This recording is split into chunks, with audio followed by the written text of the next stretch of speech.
Jordan dinar ప్రపంచంలో అత్యంత శక్తివంతమైన కరెన్సీలలో ఒకటి. 1 జోర్డాన్ విలువ దాదాపు 126.8. స్థిరమైన ఆర్థిక విధానాలు, యుఎస్ డాలర్తో అనుసంధానం, నియంత్రిత ద్రవ్య సరఫరా దీని బలానికి ప్రధాన కారణాలు. భారత రూపాయి ఫ్లోటింగ్ కరెన్సీ కావడంతో ప్రపంచ మార్కెట్ శక్తుల ప్రభావం వల్ల బలహీనంగా ఉంటుంది. ప్రపంచ పటంలో చిన్న చుక్కలా కనిపించే కొన్ని దేశాల కరెన్సీలు ప్రపంచ ఆర్థిక వ్యవస్థలో అత్యంత శక్తివంతమైనవిగా నిలుస్తున్నాయి. వాటిలో ఒకటి జోర్డాన్ దీనార్. కేవలం 1.12 కోట్ల జనాభా ఉన్న ఈ దేశ కరెన్సీ విలువ భారత రూపాయి కంటే చాలా ఎక్కువగా ఉంది.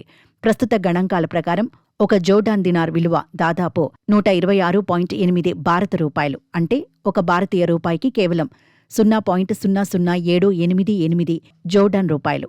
అంటే ఒక భారతీయ రూపాయికి కేవలం 0.00788 జోర్డాన్ దినార్లు మాత్రమే లభిస్తాయి. జోర్డాన్లో ఎవరైనా 800 దినార్లు సంపాదిస్తే మన దేశంలో దాని విలువ 1,14,000 కంటే ఎక్కువగా ఉంటుంది.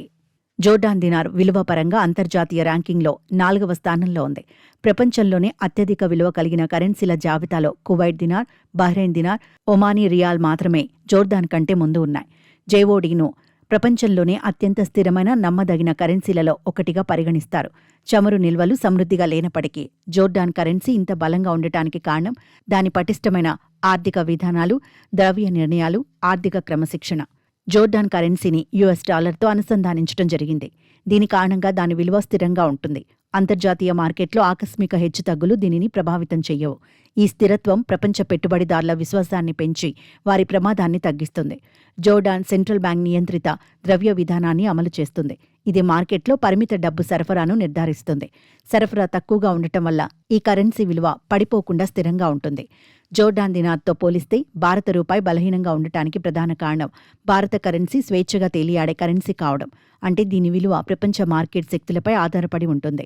ప్రపంచ వాణిజ్యం, ముడి చమురు ధరలు, అంతర్జాతీయ ఆర్థిక వ్యవస్థ, దేశీయ రాజకీయ స్థిరత్వం వంటి అనేక అంశాలు భారత కరెన్సీపై పెద్ద ప్రభావాన్ని చూపుతాయి.